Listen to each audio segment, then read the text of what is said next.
अच्छा जी हाँ, मैं हूं विजय साडा, एकत्वम अकेडमी पुणे से। हम कर रहे हैं सीए में फाइनल डीटी का चार्ट रिवीजन, और चार्ट रिवीजन की सीरीज में आपने प्लेलिस्ट में जाके देख लिया होगा, बहुत सारे टॉपिक अपलोडेड है। अभी नेक्स्ट टॉपिक चार्ट का है हमारा taxation of AOP and BOI. AOP BOI वैसे तो छोटा सा टॉपिक है, और क्या हो सकता है, राइट, क्या हो सकता है, फटाफट रिवाइज हो सकता है। तो आइए जल्दी से कंसिडर करते हैं। एओपी बीओआई सेपरेट पर्सन माना जाता है इनकम टैक्स की आइज में, right. At the same time residential status of AOP BOI 6(4) के तहत निकलता है। That is if control and management wholly और partly situated in India, resident, otherwise non resident. Clear है मालिक, राइट। इसके बाद हम लोग दूसरी बात करते हैं। अब देखिए एओपी बीओआई का इनकम का क्या होगा, और इसके मेंबर्स को जो एओपी बीओआई से मिल रहा है इसका क्या होगा। The chapter is all about that. तो एओपी बीओआई को क्या मिलेगा, और इसके मेंबर्स को जो इनकम एओपी बीओआई से मिल रहा है इसका क्या होगा। The chapter is all about that. Assessment of various entities का एक टॉपिक है, right. Assessment of various entities का एक टॉपिक है। अब सबसे पहले बात कर लेते हैं मेंबर्स को जो एओपी बीओआई से मिल रहा है उसका क्या होगा।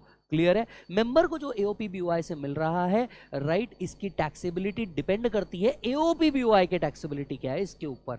तो सबसे पहले हमें एओपी बीओआई की टैक्सेबिलिटी को समझना होगा, उसके टैक्स रेट को समझना होगा। चलिए, एओपी बीओआई मतलब टेक्निकली कोई ना कोई बिजनेस कर रहा होगा, राइट, बिजनेस की इनकम टैक्सेबल होगी। फर्दर एओपी बीओआई अपने मेंबर को रेम्यूनरेशन इंटरेस्ट कमीशन दे रहा होगा, राइट। एओपी बीओआई अपने मेंबर्स को क्या दे रहा होगा, रेम्यूनरेशन इंटरेस्ट कमीशन दे रहा होगा। क्या ये allowed has deduction while computing PGBP? The answer is no. Section 40 BA, कौन सा सेक्शन है बोलो एक बार जोर से।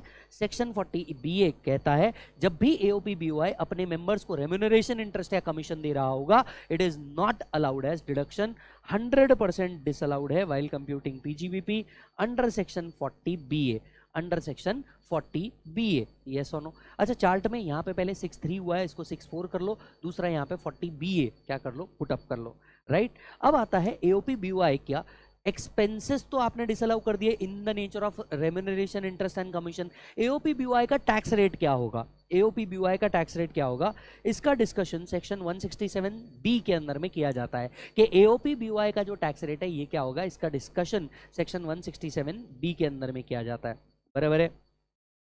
सबसे पहले क्या आपको मेंबर्स का शेयर पता है या नहीं पता है। यहाँ पे मेंबर शेयर्स आर डिटरमाइंड मतलब क्लियर है, आप इसको डिटर्मिनेट वर्ड भी यूज कर सकते हो।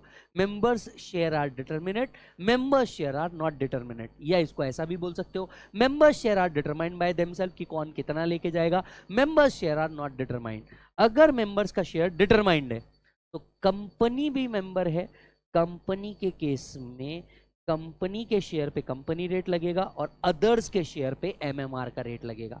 यानी मान लीजिए एओपी बीओआई के अंदर में एक मेंबर है, एक कंपनी है, शेयर क्लियर है 50-50, तो 50% of the income of AOP BOI is subject to companies tax rate, 50% of the income of AOP BOI is subject to MMR rate, बराबर है। अगर एक भी मेंबर कंपनी नहीं है, मतलब मान लीजिए दोनों एओपी के अंदर में दोनों मेंबर जो है, ये फर्म है, दो फर्म ने मिलकर एओपी बनाया है, तो इनकी इनकम बेसिक एग्जाम्पशन लिमिट से ऊपर है। क्या मेंबर की इनकम अगर बेसिक एग्जाम्पशन लिमिट से ऊपर है, एक भी मेंबर की इनकम बेसिक एग्जाम्पशन लिमिट से ऊपर है, AOP should pay tax at the rate of MMR. एक भी मेंबर की इनकम बेसिक एग्जाम्पशन लिमिट से ऊपर नहीं है तो AOP should pay the tax at normal slab rate. आपको बता दूं 115 बीएससी के जो स्लैब रेट है 3 लाख वाले, वो भी इनको एप्लीकेबल है, हियर इन आफ्टर अमेंडमेंट है। यस और नो। वो सेक्शन अब सिर्फ इंडिविजुअल एचयूएफ के लिए नहीं, एओपी बीओआई एजेपी के लिए भी है। तो वो यहाँ पे नॉर्मल स्लैब रेट का मतलब under the new scheme 3 lakh, under the old scheme 2.5 lakh. Clear है। तो सबसे पहली बात, एओपी बीओआई टैक्स रेट क्या पे करेगी। सबसे पहले क्या मेंबर्स का शेयर क्लियर है। अगर मेंबर्स का शेयर क्लियर है तो पहले ये देखो एनी मेंबर इज कंपनी, अगर any member is company, company के शेयर पे क्या लगेगा, कंपनी का रेट, अदर्स के ऊपर एमएमआर। दूसरा, अगर कोई भी मेंबर कंपनी नहीं है तो ये चेक करो क्या किसी भी मेंबर की इनकम बेसिक एग्जाम्पशन लिमिट से ऊपर जा रही है। क्या एक भी मेंबर की इनकम बेसिक एग्जाम्पशन लिमिट से ऊपर जा रही होगी तो एओपी बीओआई को एमएमआर पे टैक्स देना है, नहीं तो AOP BOI can pay the tax at normal slab rate applicable to individual, बराबर है।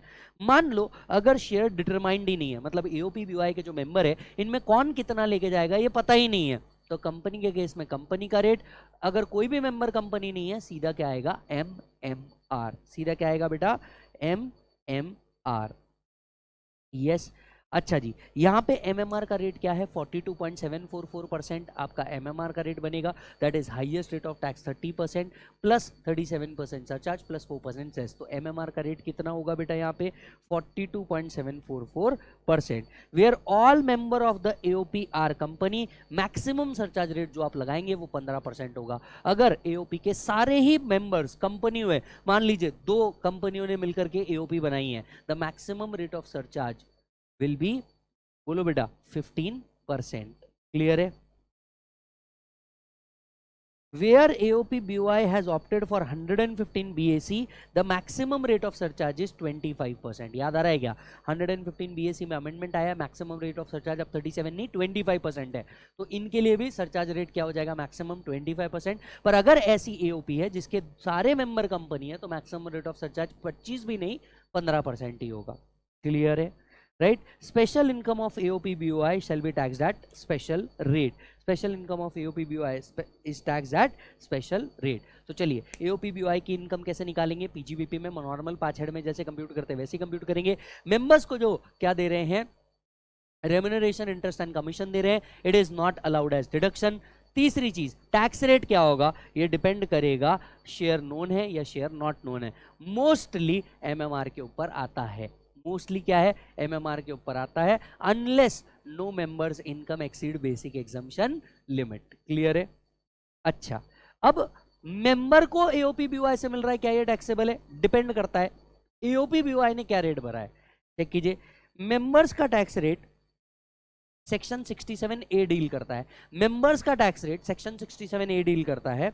अगर एओपी बीओआई ने एमएमआर पे टैक्स भरा है, अगर एओपी बीओआई ने एमएमआर पे टैक्स भर दिया तो मेंबर के हाथ में लॉजिकली ये टैक्स ही नहीं होना चाहिए, पास थ्रू स्टेटस में ये क्या होना चाहिए, एग्जाम।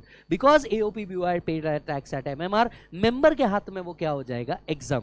दूसरा सिचुएशन क्या पॉसिबल है, एओपी बीओआई इंडिविजुअल का रेट पे कर सकती है tax when no members income exceed basic exemption limit। अगर AOP BOI ने इंडिविजुअल के रेट पे किया है तो जो शेयर ऑफ AOP BOI है वो इसकी इनकम में इंक्लूड किया जाएगा और सेक्शन 86 के तहत इसको रिबेट मिलेगा। मतलब अगर AOP BOI ने जो टैक्स रेट पे किया है वो इंडिविजुअल का पे किया है तो वो जो शेयर AOP BOI से मेंबर को आ रहा है ये मेंबर के हाथ में टैक्सेबल होगा एंड इसको रिबेट भी मिलेगा under section 86। Point to be noted, the rebate under section 86 is in addition to rebate under section 87A। तो एक मेंबर ऑफ एओपी बीओआई को 86 का भी रिबेट मिल सकता है और 87A का भी रिबेट मिल सकता है साइमल्टेनियसली। यस और नो? अगर आपने हमारा क्लास किया है तो आपने देखा होगा हमने एक प्रॉब्लम ऐसा सॉल्व किया है। यस, बराबर है। अगर एओपी बीओआई ने टैक्स ही पे नहीं किया, अगर एओपी बीओआई ने टैक्स ही पे नहीं किया तो कोई प्रॉब्लम नहीं है, शेयर इनकम तो इंक्लूड होगी आपकी मेंबर्स की इनकम में पर आपको रिबेट मिलने वाला नहीं है क्योंकि एओपी बीओआई ने टैक्स रेट पे नहीं किया। क्लियर है मालिक? राइट।